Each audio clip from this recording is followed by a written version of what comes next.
안녕하십니까? 5월 11일 금요일 새벽 기도에 참여하신 여러분을 진심으로 환영합니다. 우리 함께 기도하시겠습니다.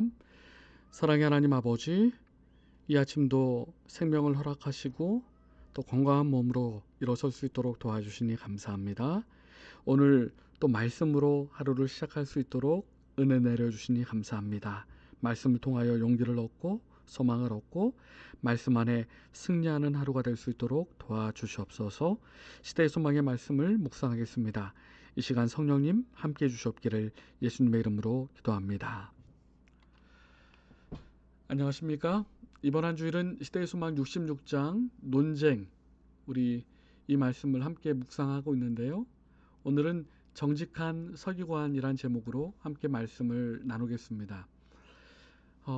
시대의 소망 66장 논쟁은 바리새인들과 또 사두개인들과 예수님께서 논쟁하시는 장면이 나옵니다. 그리고 서기관들을 보내서 예수님을 감시하도록 하는 장면이 이 마태복음과 또 마가복음에 기록되어 있는데요. 오늘은 그 가운데 예수님을 감시하기 위하여 보내심을 받았던 서기관이 예수님의 가르침을 듣고 크게 깨달음을 얻고 정직한 고백을 하는 장면을 함께 살펴보겠습니다. 마가복음 12장 34절에 예수께서 그 지혜 있게 대답함을 보시고 이르시되 내가 하나님의 나라에 멀지 않도다 하시니 그 후에 감히 묻는 자가 없더라. 서기관이 정직하게 예수님의 참되심을 고백했고 예수님께서는 그를 칭찬하셨습니다. 재림교회 성경주석에 보면 이 서기관에 대하여 이렇게 설명합니다. 예수를 올무에 빠뜨리려는 바리새인들의 마지막 음모를 이행하도록 선택된 서기관은 마음이 정직한 것처럼 보였다. 그는 예수가 대답을 잘하신 것을 인정할 만큼 공정하였다. 그러니까 이 율법에 정통한 서기관은 바리새인들이 특별히 예수님을 올무에 빠뜨리기 위하여 보냈던 사람입니다. 근데 그 사람이 예수님의 가르침을 듣고 놀라고 예수님의 심오하고 완전한 성경 지식에 큰 깨달음을 얻은 것입니다. 시대의 소망이 이렇게 말합니다. 예수께 나와 질문한 서기관은 율법에 정통한 사람이었는데 그는 예수의 말씀을 듣고 놀랐다.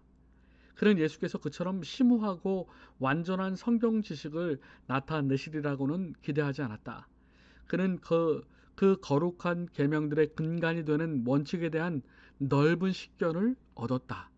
모인 제사장들과 관원들 앞에서 그는 그리스도께서 율법을 바로 해석하셨다는 것을 정직하게 고백하였다.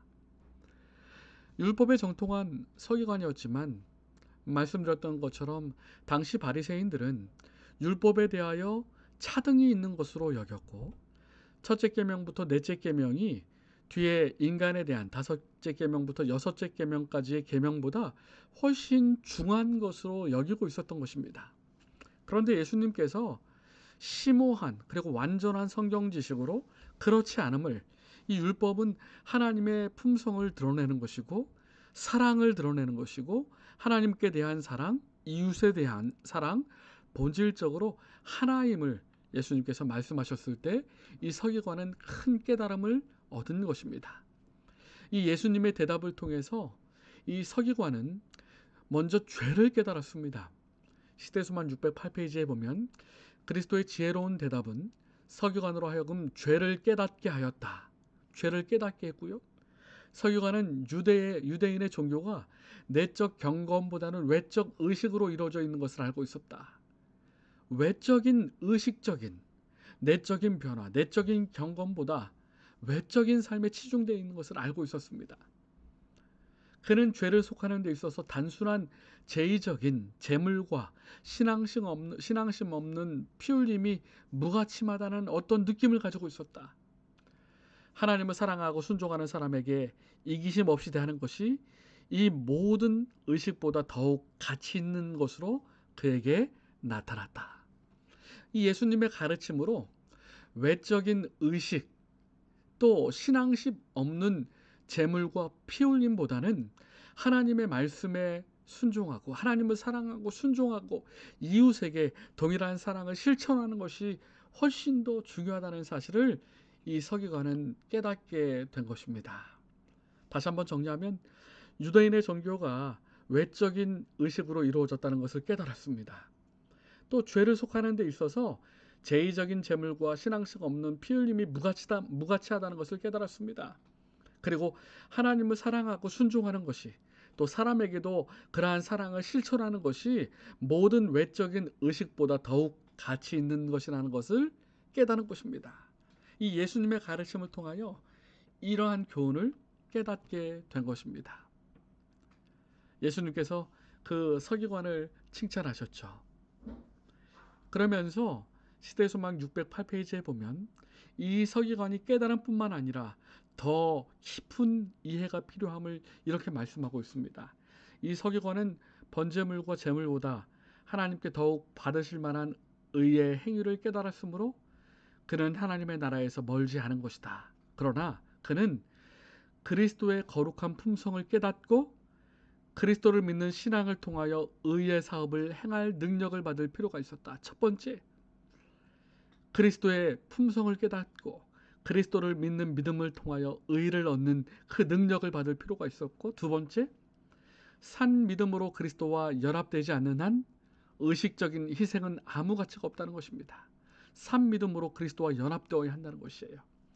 심지어 도덕적 율법이라 할지라도 그것이 구주와의 관계 속에서 이해되지 않는다면 그 목적을 달성하지 못한다는 것입니다. 율법에 순종하는 것도 구주와의 관계 속에서 그 율법을 해석하고 이해하고 산 믿음으로 그리스도와 연합될 때에 온전한 하나님의 율법을 순종할 수 있고 율법의 의미를 이해할 수 있다는 것입니다. 오늘 저와 여러분 모두가 다시 한번 예수님의 율법에 대한 이 가르침을 묵상하며 하나님을 사랑하고 이웃을 사랑하고 또 산 믿음으로 그리스도와 연합한 삶을 살아가는 우리 모두가 되시기를 간절히 바랍니다. 5월 10일 금요일 기도 제목을 안내드리겠습니다. 교회 환우들을 위하여 기도해 주시기 바랍니다.